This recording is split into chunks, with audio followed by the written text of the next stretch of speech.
Good morning, North Carolina, or wherever you might be. My name is Phil Lenowitz.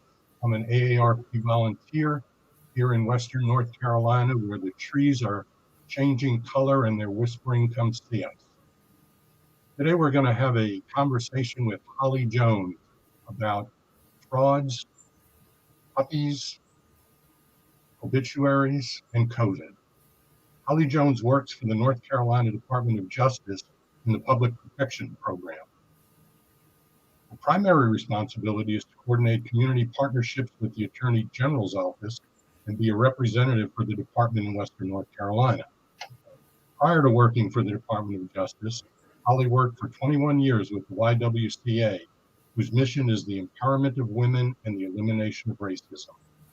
She held the executive director's role in Asheville for 16 years and was then the Southeast Regional Director for both for YWCA USA, too many initials.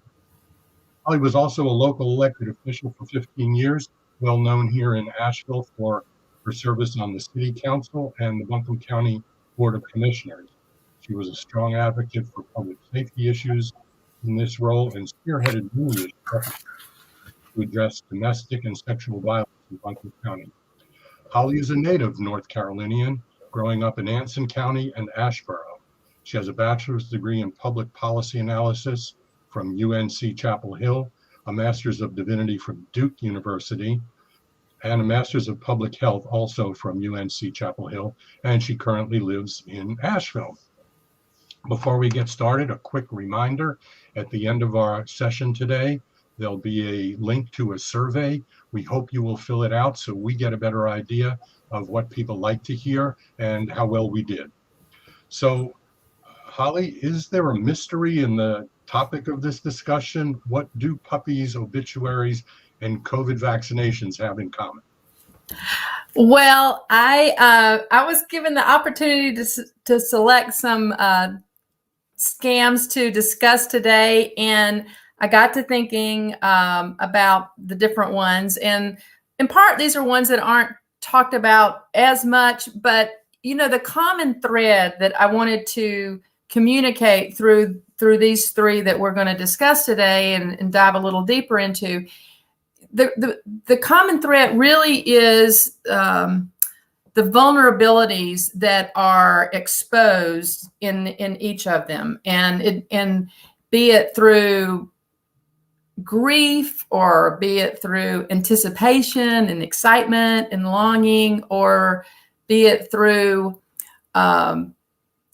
fear. Those are very human vulnerabilities, and we all have them. And I think it's important when I talk about scams and frauds, I also want to make sure that I'm conveying the fact that while today we all might feel strong and with it, there will be a day where we all will be more vulnerable.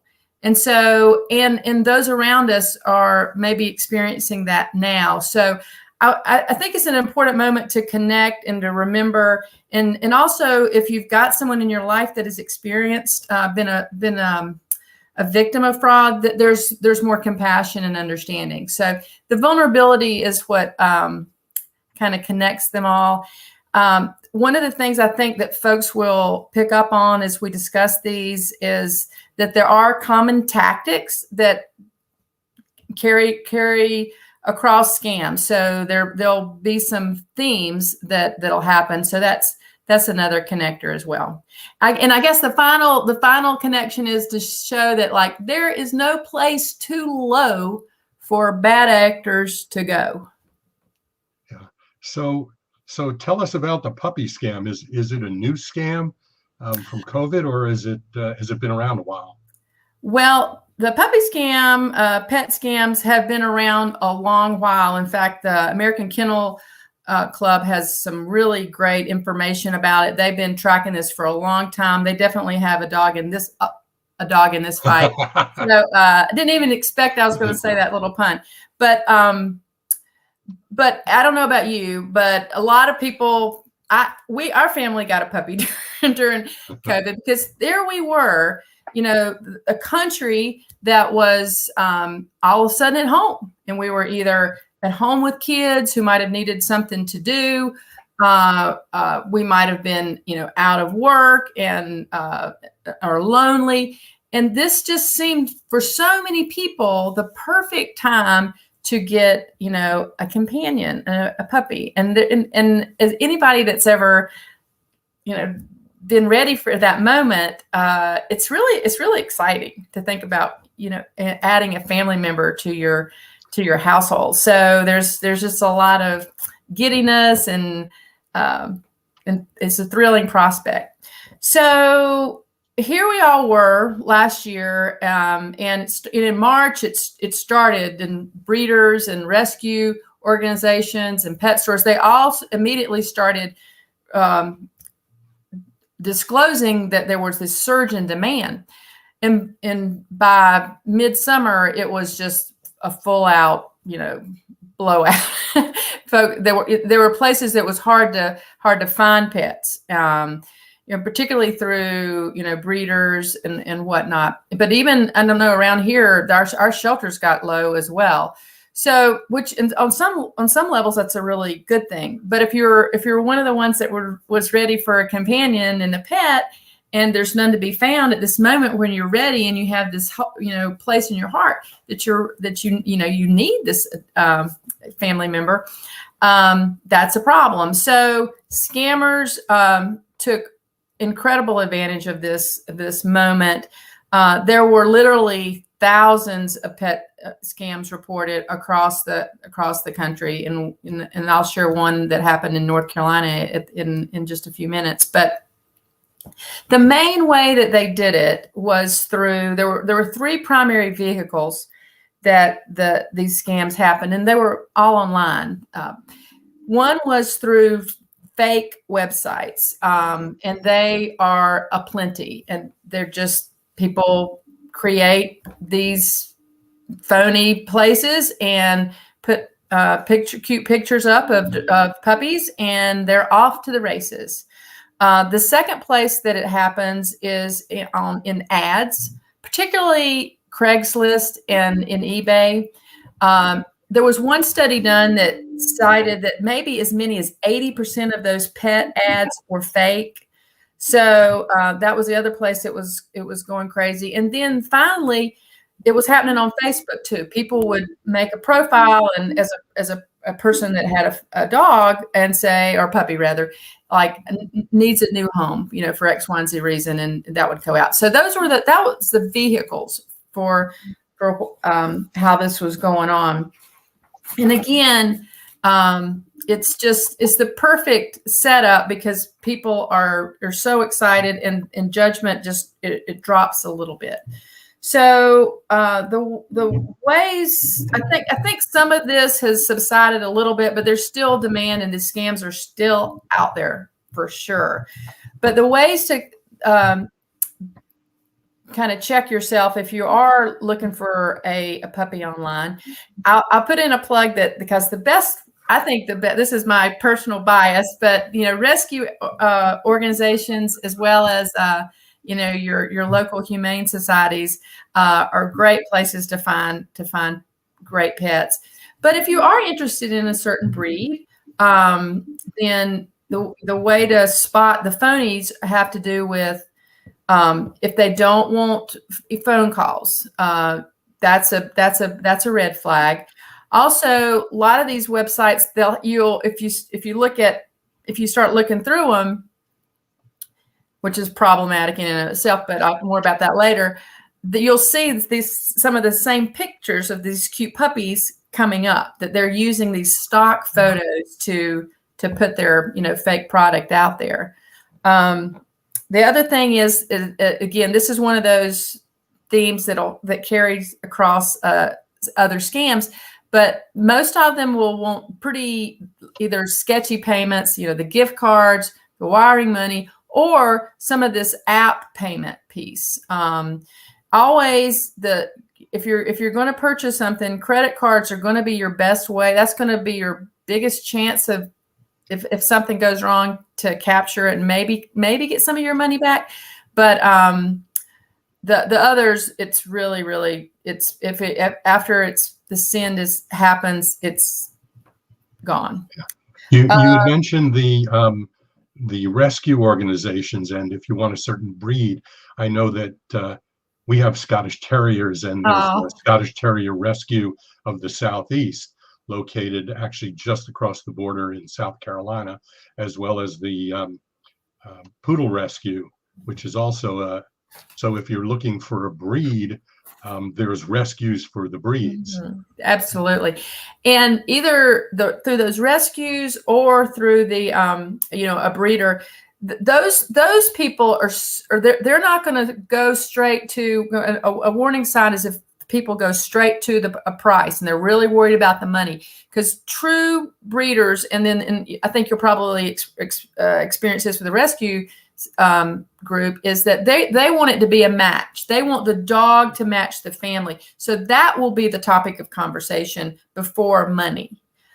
So if you do go online, there are legitimate places for sure. You just have to be super careful and ask lots of questions, ask for lots of documentation. Because I read, in preparing for this, I also read through a lot of complaints that the Better Business Bureau put up on some of these phony websites and whatnot. Because every now and again, people actually do get a puppy, but it's not what, it's either not what they were promised in terms of size or demeanor or health. And that's sad too.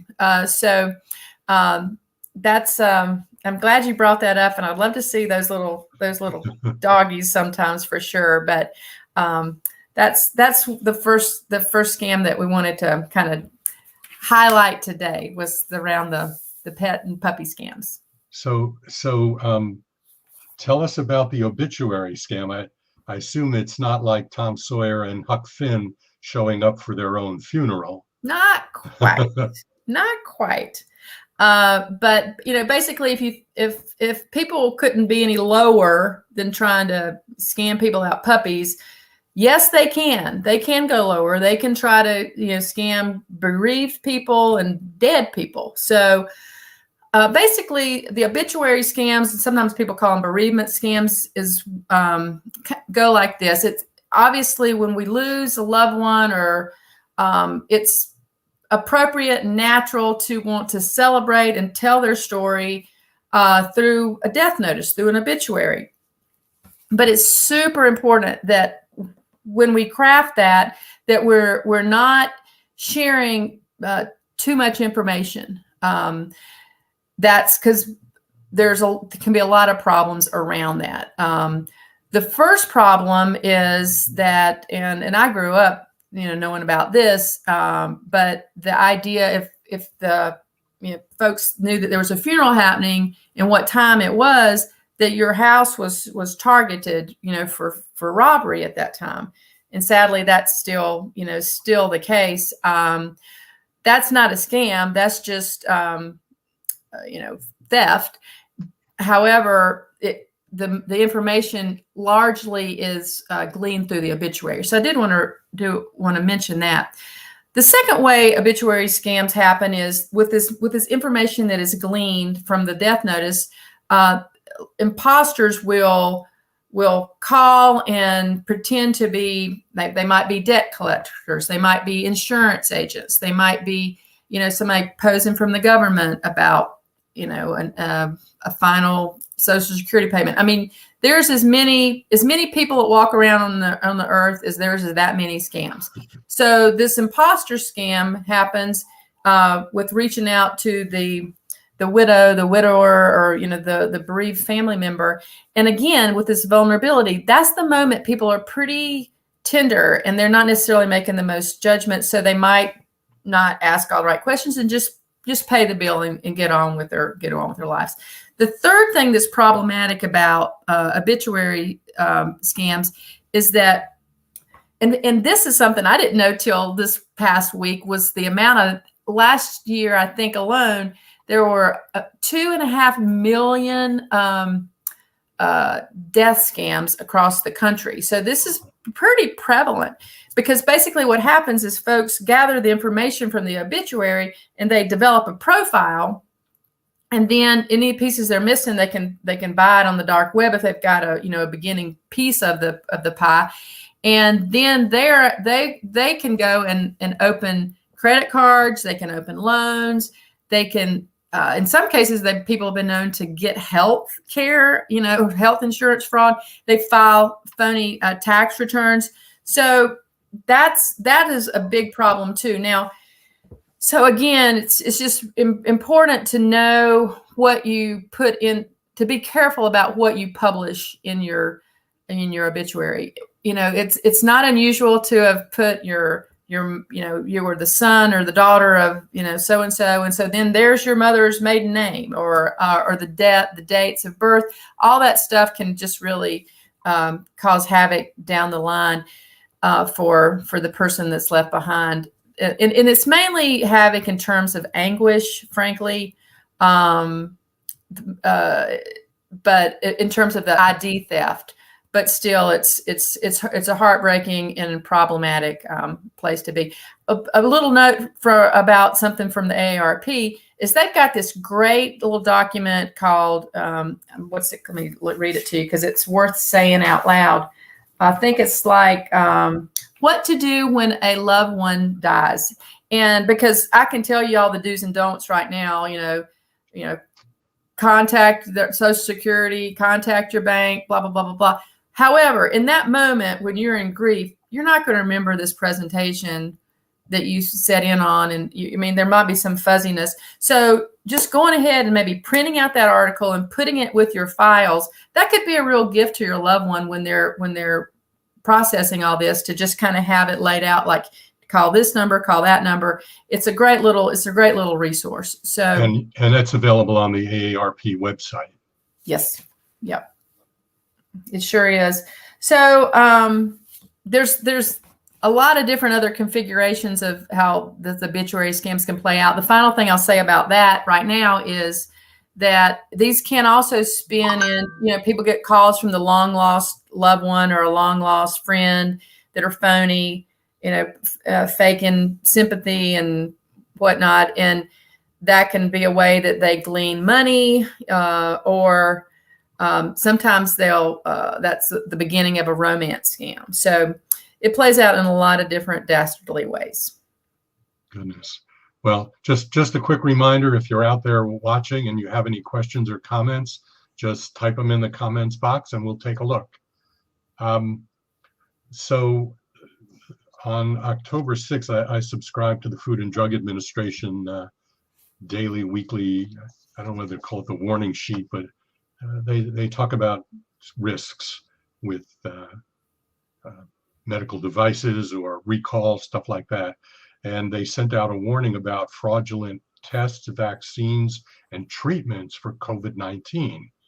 And the Food and Drug Administration advises consumers to be cautious of websites and stores selling products they claim to prevent, treat, or cure COVID-19. So they say, be suspicious of products that claim to treat a wide range of diseases, and personal testimonials from a guy who puts on a white jacket and says, I'm a doctor, no substitute for scientific evidence. And few diseases and conditions can be treated quickly. So anybody that advertises a quick fix, probably a scam. Of course, the usual, if it seems to be too good to be true, it probably is. And miracle cures, which claim scientific breakthroughs or contain secret ingredients, are likely a hoax.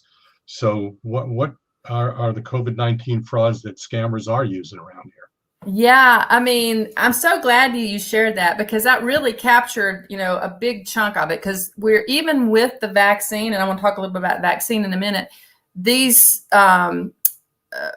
advertisements for prevention or cures, they're everywhere. And I think, again, with us wanting to being fearful of this disease now that we know is so problematic, and we've lost so many people and so much of our lives, we want these things to be true. So those are still aplenty, these phony cures. And incidentally, many of the fake websites and whatnot have been pulled down, and the FDA is doing I think a really good job of trying to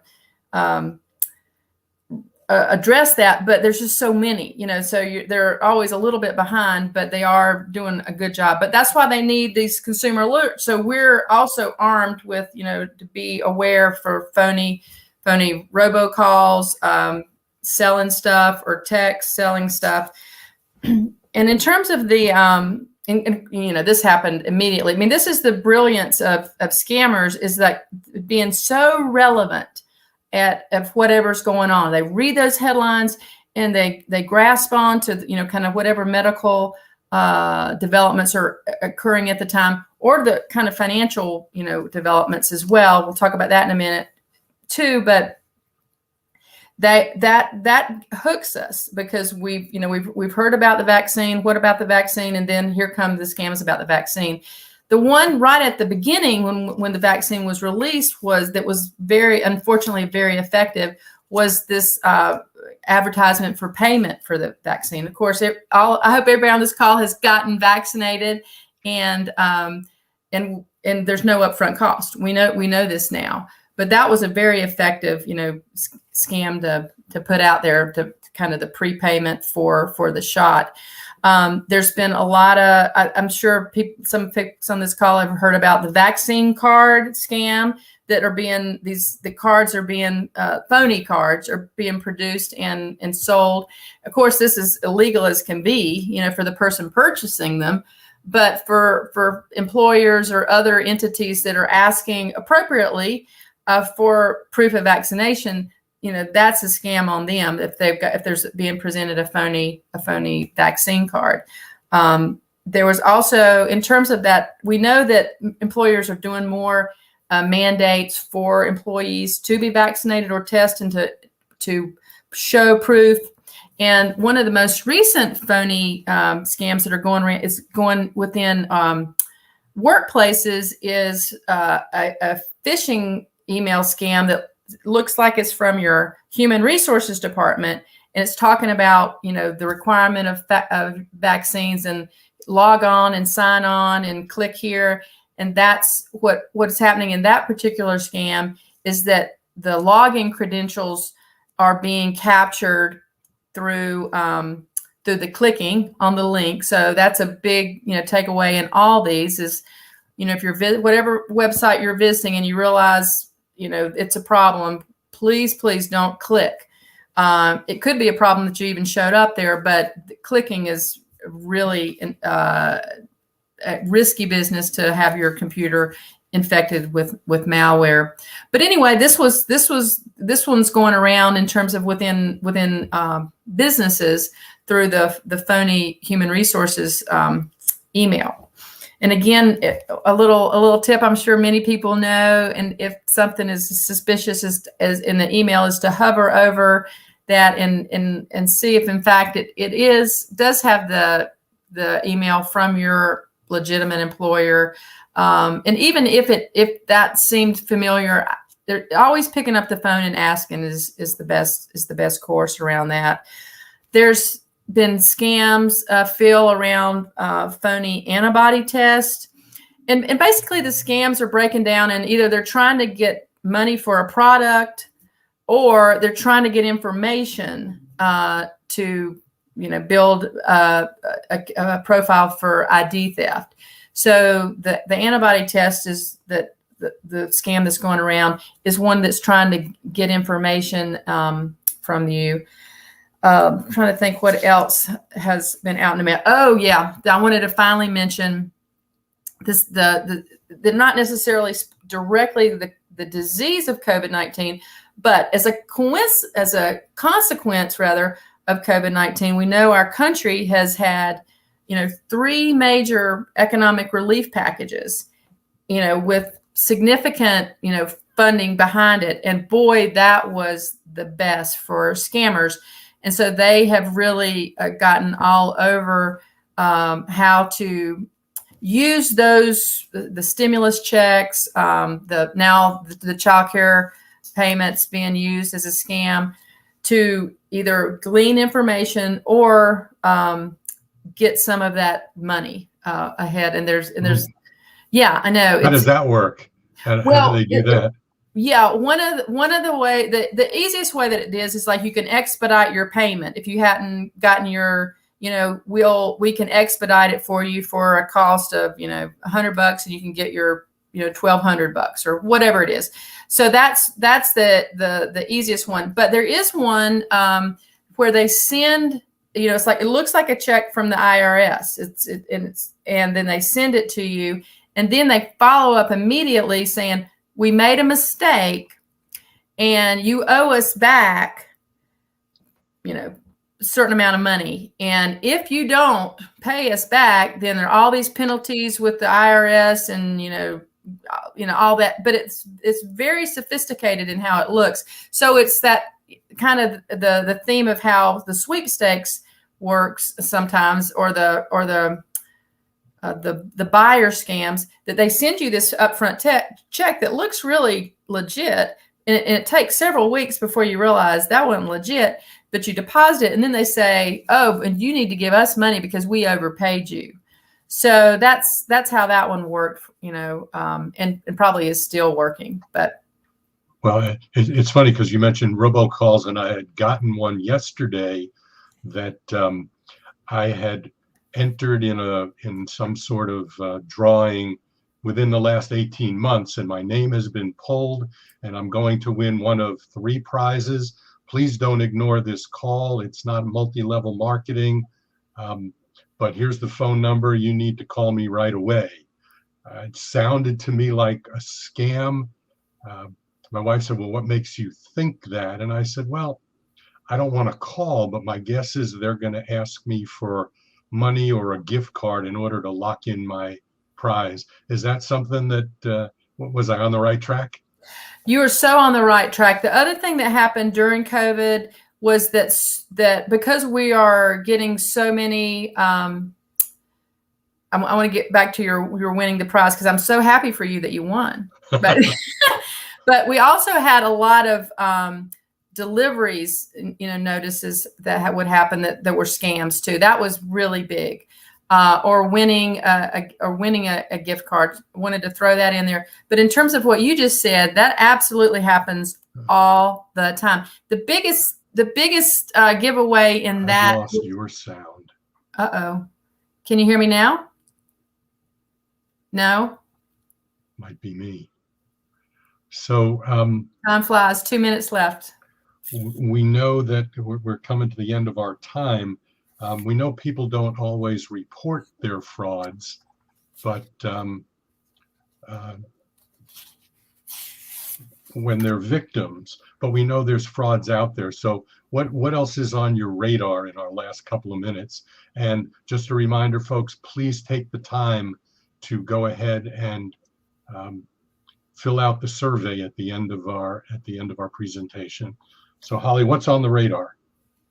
The other things that are on the radar are these delivery notifications, these Amazon notifications. That's really big. Of course, everybody is getting the car warranties. They are just as fake as can be.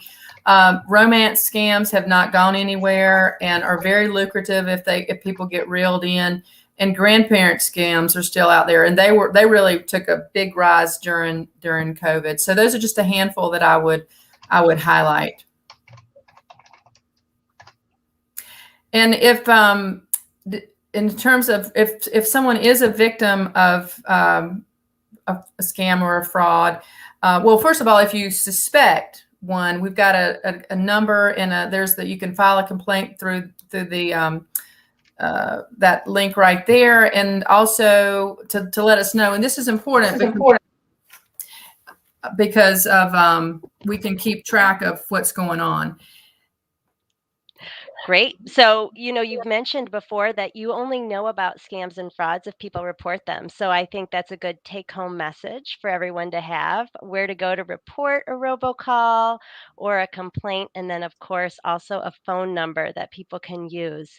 As we wrap up here today, Thank you so much, Holly Jones, a longtime friend and advocate for so many people. Thank you for your passion today.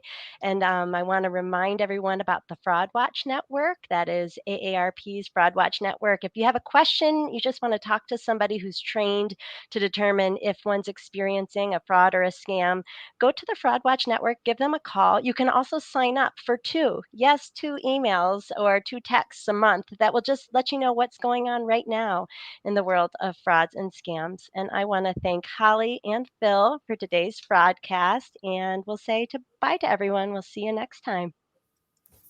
Bye-bye. Thank you.